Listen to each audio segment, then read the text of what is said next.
नमस्कार। तो चलिए आज एक ऐसे रहस्य की गहराई में उतरते हैं जो सच में इतिहास और आधुनिक विज्ञान दोनों के होश उड़ा देता है।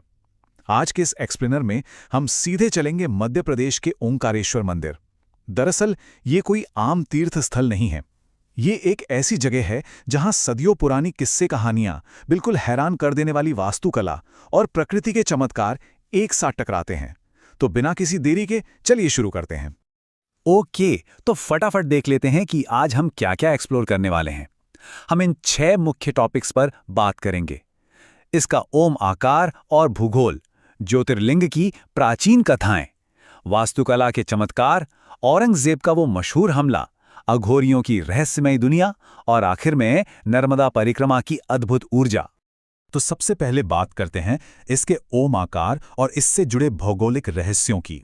खंडवा जिले की ये नेचुरल ज्योग्राफी ना अपने आप में किसी चमत्कार से कम नहीं है। अब जरा इस बात पर गौर कीजिए। जब हम सैटेलाइट मैपिंग के जरिए इस पूरे इलाके को आसमान से देखते हैं तो एक बिल्कुल परफेक्ट ओम की आकृति दिखाई देती है। होता क्या है कि नर्मदा नदी यहां आते ही नेचुरली 2 हिस्सों में बढ़ जाती है, एक मुख्य नर्मदा और दूसरी कावेरी। और ये दोनों जलधाराएं इस मांधाता द्वीप को कुछ इस तरह घेरती हैं कि एकदम सटीक ओम का आकार बन जाता है। लोगों का मानना है कि यही इस जगह पर ईश्वरीय शक्ति के होने का सबसे बड़ा भौतिक प्रमाण है। खैर, भूगोल से आगे बढ़ते हैं और चलते हैं ज्योतिर्लिंग की उन पौराणिक कथाओं की तरफ जहां से असल में इस जगह की शुरुआत हुई थी। तो शिव पुराण की कोटि रुद्र संहिता के मुताबिक कथा कुछ ऐसी है। सोचिए, विंध्याचल पर्वत को सुमेरु पर्वत से भी ज्यादा ऊंचा होने की चाह थी, और इसके लिए उसने क्या किया? उसने यहीं नर्मदा के किनारे मिट्टी और रेत से एक शिवलिंग बनाया और लगातार 6 महीने तक एकदम कठोर तपस्या की। पूरे 6 महीने तक लगातार।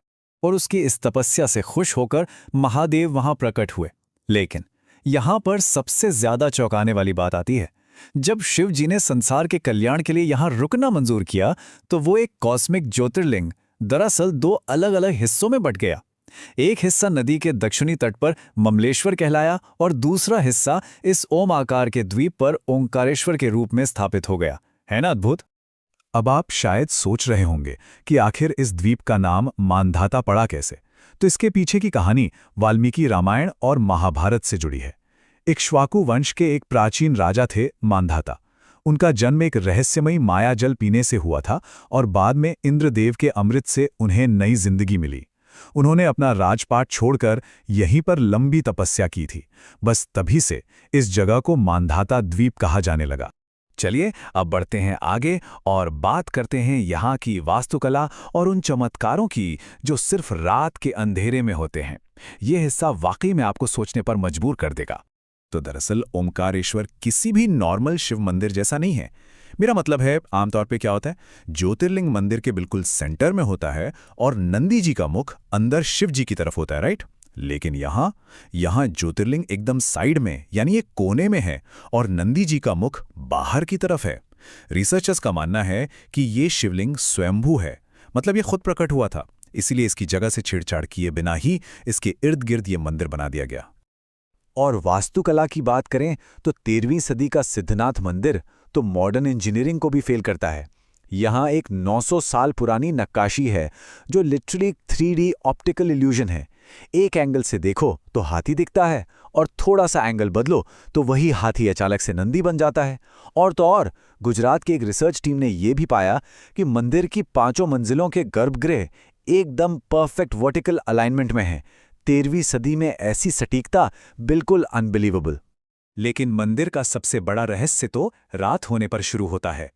हर रात कपाट बंद करने से पहले यहां शिव और पार्वती के लिए बाकायदा एक बिस्तर लगाया जाता है और चौसर यानी पासे बिछाए जाते हैं।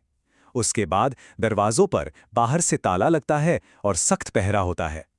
लेकिन अगली सुबह जब ताला खुलता है, बिस्तर की चादर पर सिलवटें होती हैं और पासे अपनी जगह से बिखरे हुए मिलते हैं। लोग पूरे दावे के साथ कहते हैं कि महादेव हर रात यहां विश्राम करने और चौसर खेलने आते हैं। ये जगह कितनी मिस्टीरियस है, इसका अंदाजा आप इस ऐतिहासिक घटना से लगा सकते हैं। 1822 में कैप्टन डगलस नाम के एक ब्रिटिश ऑफिसर ने मंदिर के नीचे मौजूद एक गुप्त सुरंग की खोज करने की कोशिश की थी, जो अमरकंटक तक जाती थी। लेकिन वो अंदर इतना घबरा गया कि बाहर आकर उसने तुरंत उस सुरंग को लोहे की सलाखों से हमेशा के लिए बंद करवा दिया। उसका कहना था कि इस जगह की रक्षा कोई ऐसी शक्ति कर रही है जो हमारी समझ से बिल्कुल परे है। अब हम इस एक्सप्लेनर के थोड़े डार्क और ड्रामेटिक हिस्से की तरफ चलते हैं। औरंगजेब का हमला और उस पर लगा श्राप। मांधाता द्वीप की सबसे ऊंची चोटी पर एक गौरी सोमनाथ मंदिर है। किसी जमाने में यहां 11वीं सदी का एक ऐसा ट्रांसपेरेंट या पारदर्शी शिवलिंग हुआ करता था जिसके बारे में कहते थे कि उसमें आप अपना पास्ट और फ्यूचर देख सकते हैं। जब मुगल शासक औरंगजेब ने इसमें झांका तो उसे अपना इतना भयानक और डरावना अंजाम दिखा कि वो बुरी तरह कांप गया। बौखलाहट में उसने तुरंत इस पारदर्शी पत्थर को आग में फेंकने का आदेश दे दिया और वो जलकर बिल्कुल ब्लैक ग्रेनाइट जैसा काला पड़ गया। लेकिन औरंगजेब के उस हमले की कीमत मुगल सेना को चुकानी पड़ी। 1670 के इस खौफनाक घटनाक्रम को देखिए। जैसे ही मुगल सेना ने नर्मदा पार करने की कोशिश की, अचानक एक रहस्यमयी भंवर आया और उनकी 2 नावें डूब गईं। फिर मंदिर की सीढ़ियों के पास अचानक बिजली गिरी जिसने कई सैनिक ढेर कर दिए। उसी रात सेना के कैंप में एक अजीब सा बुखार फैला और 30 सैनिक चीखते चिल्लाते मारे गए। आखिर में सेनापति को सपने में शिव के श्राप की चेतावनी मिली और खौफ के मारे पूरी मुगल सेना वहां से उल्टे पांव भाग खड़ी हुई। हिस्ट्री के इसी डार्क चैप्टर से जुड़ा है हमारा अगला टॉपिक, अघोरी तंत्र और वो खौफनाक भैरव छलांग। दरअसल इस द्वीप पर सिर्फ मंदिर ही नहीं है, बल्कि इसके घने जंगलों में पुराने समय में कुछ बहुत ही खतरनाक तांत्रिक अनुष्ठान होते थे। उन्हीं में से एक थी भैरव छलांग। ये एक ऐसी प्रथा थी जहां साधु और तांत्रिक मोक्ष पाने के लिए वीर काली नाम की खड़ी चट्टान से सीधे नर्मदा के उफनते पानी और नुकीले पत्थरों पर कूद जाते थे। बाद में 1822 के आसपास ब्रिटिश सरकार ने इस जानलेवा प्रथा पर पूरी तरह से बैन लगा दिया था। और इसी तंत्र मंत्र के माहौल से एक बड़ा ही दिलचस्प ऐतिहासिक सवाल निकल कर आता है। 18वीं सदी की महान शासिका महारानी अहिल्याबाई होलकर आखिर क्यों रात के घनघोर अंधेरे में अपनी जान जोखिम में डालकर इन खतरनाक अघोरी जंगलों में गुप्त रूप से जाया करती थीं? जवाब आपको हैरान कर देगा।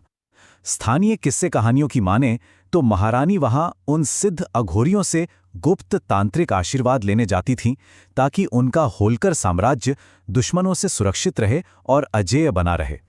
ये ओंकारेश्वर का वो छिपा हुआ हिस्सा है जिसके बारे में इतिहास की किताबें अक्सर खामोश रहती हैं। खैर, तंत्र और युद्ध की उन रहस्यमयी बातों से निकलकर अब हम आते हैं थोड़ी शांति की तरफ।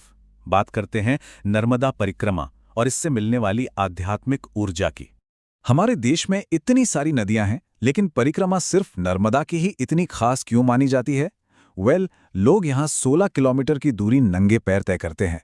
कहा जाता है कि इस पूरे रास्ते में हवा और पानी के टकराने से एक खास अनाहत फ्रीक्वेंसी पैदा होती है। ये आवाज़ और यहाँ का माहौल बिल्कुल एक स्पंज की तरह काम करता है। ये आपका सारा मेंटल स्ट्रेस, सारी नेगेटिविटी सोख लेता है और शरीर के 7 ऊर्जा चक्रों को एकदम बैलेंस कर देता है।